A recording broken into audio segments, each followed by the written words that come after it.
What is truth? This question is a familiar one at this time of the year. It was asked by a politician 2,000 years ago. And like politicians today, Pontius Pilate, for he was that politician, the governor of Judea, he was also trying to hide the truth. What is truth, he asked, trying to cast doubt on the very essence of our existence.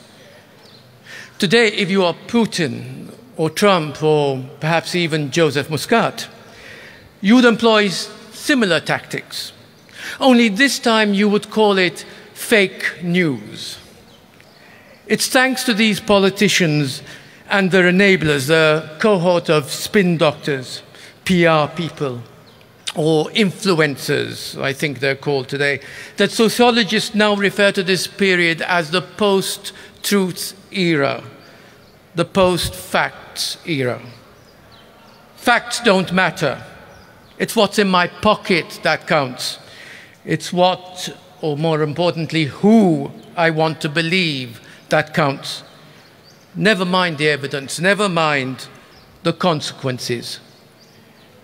So why are we here? Why are you still here today, now, this evening? As believers wait to hear once more the pealing of bells to tell us that Christ is risen, what are we doing here? We are here to remind ourselves, and others who may still not want to be reminded, that truth counts. It counts so much that a person gave up her life for that truth. When Daphne Caruana Galizia posted the picture of the New Zealand Easter lamb those years ago, she knew she was treading on a minefield. She knew that this was the first thread in a very complicated web of subterfuge and corruption. It read like the script of a James Bond movie, one of the ones that she would love to watch to relax a bit. She had already figured out the Vital's connection. It was now a question of understanding the pattern of the weave and where and to whom it led. As she uncovered the various other connections between Muscat, Schembri, Mitzi, and eventually beyond, the Fennecs, the Apap Bolognas, the Kazans.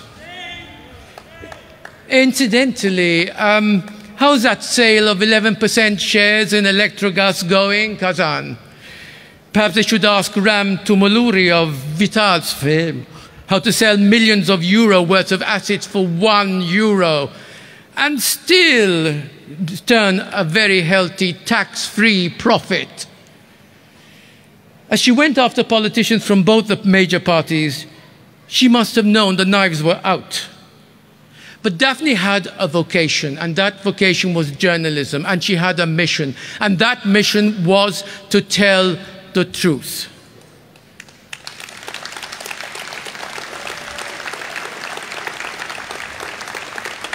So she told us the truth. Obviously, the naysayers were out in force. Where's the proof? Where are the facts? So she served them more truth. And so they brought out their lawyers to create a smokescreen of ambivalence. And when that didn't help, they discarded the unimportant ones, sacrificial lambs to their ambitious plans. They were made to scuttle away fast and hide. So it was bye-bye Chris Cardona. Bye-bye born-again Conrad Mitzi. By the way, isn't it amazing that both were deputy leaders of the Labour Party? To misquote the great Oscar Wilde, to lose one deputy leader may be regarded as misfortune. To lose two looks like carelessness. Or couldn't carelessness.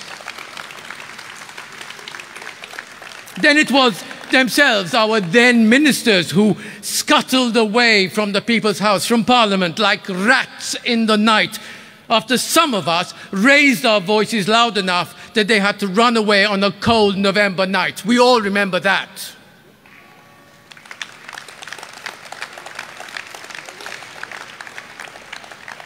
When that still didn't work, they brought out the procrastinators, the attorney generals, 2 of those, the police commissioners, at least 4 of those, and finally a substitute prime minister. What is this, a football team?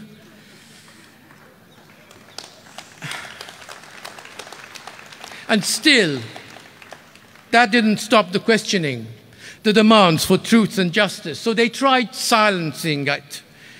These vigils never existed, according to PBS, according to TVM News Plus, nor did any of the facts, the truth revealed almost every day by real journalists.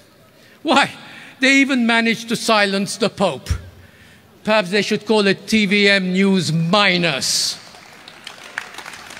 Oh, and Broadcasting Authority. Here's an idea. How about using some real authority? Instead of this, they spun rumor after rumor, outlandish theory after outlandish theory. Remember the one that Muscat peddled about Russians meddling in the Malta's election? Well, guess what? It wasn't the Russians meddling in 2013. It was Cambridge Analytica, allegedly.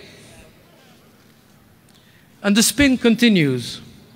The recent kerfuffle about a play being put up at the Manuel was yet another sorry attempt to discredit this one-woman band who led the way to shine a light on the truth. It's easy. Propaganda is easy. The science fiction author Robert A. Heinlein said, "You can sway 1,000 men by appealing to their prejudices quicker than you can convince one man by logic." So let's write a play about class division, about class hatred, and put words into Daphne's mouth that she never actually said. Easy. So once more, I ask the question, why are we still here? As Harold Pinter, a real playwright who truly understood the condition of men, said, "It is so easy for propaganda to work and dissent to mock. Just look at the election results. Or better still, look at Facebook. Et Tara Republica. Basta. Occupy justice. Lumi, lumi, lumi." So what's the point? The point is, if we are not here to remember Daphne, if we are not here to deny the constant stream of misinformation, of lies, of attempts to procrastinate, if we are not here to demand truth and justice, then who will?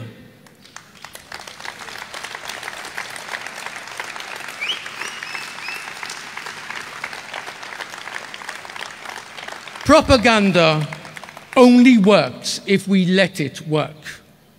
It may work for the majority, but a minority, a proud and, dare I say, happy minority, can still stand up, can still have a voice.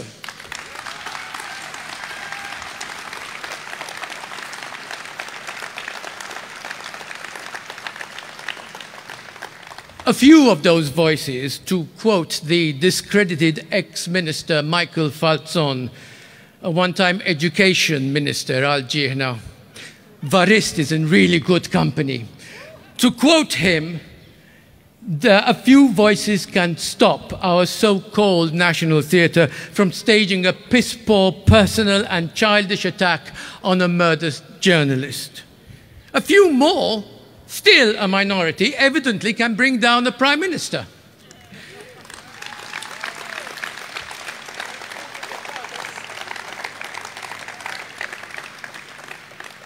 We are here because, despite the wishful thinking of all our politicians, we are no longer content to keep our mouths shut, only to peep out once every 4 or 5 years. We are here because two can play the game of repeat, repeat, repeat. But unlike the propagandists, we deal in facts. And that, dear pilot, is what truth is.